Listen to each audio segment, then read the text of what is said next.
Craig says, my LinkedIn profile ends my current job as present, but I have not worked there in over a year. Should I have the last date, month, year I worked there instead of the word present? Okay, so he's not been there for a year and it still is at present on his profile. Right, I understand. Here's the problem. When you go back and you put your actual end date, that's going to leave a gap if it's over a year. So we're going to need to work with you and help you with an employment gap on your resume and your LinkedIn profile. Now, I don't mean that to sound, it's not a big problem. We can help you with that. We bridge gaps every single day. But the reason that if you're going to change it, you need to change it and be honest, because when you go to the interview, one of the things they're going to ask you in the interview is, when was the last time you worked for this company, or when was your last date of employment?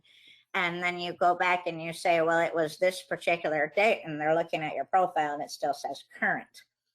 So you can leave it at current as long as you are willing to explain, you can explain to them and so forth and say, I do realize that I just, because of the ATS systems, I didn't want to take that down until I had a new position so that it didn't leave a gap for me.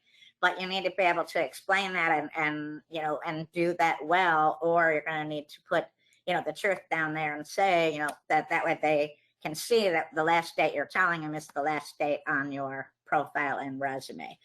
And I personally never tell anyone to lie or stretch the truth, because that can come back to bite you. So normally, though, 6 to 9 months without employment is normal for all of you, as far as you do not need to fill the gap. A new employer understands that it takes that long to get a professional position. So you don't have to cover like every little nook and cranny as far as that's concerned. But if you've been out of work over a year, we probably will want to, put something in there for the ATS system so that they don't read that as a big gap. But we can help you with that. In the job search school, what I normally tell people to do here is in week 2, there is this section right here, how to bridge an employment gap.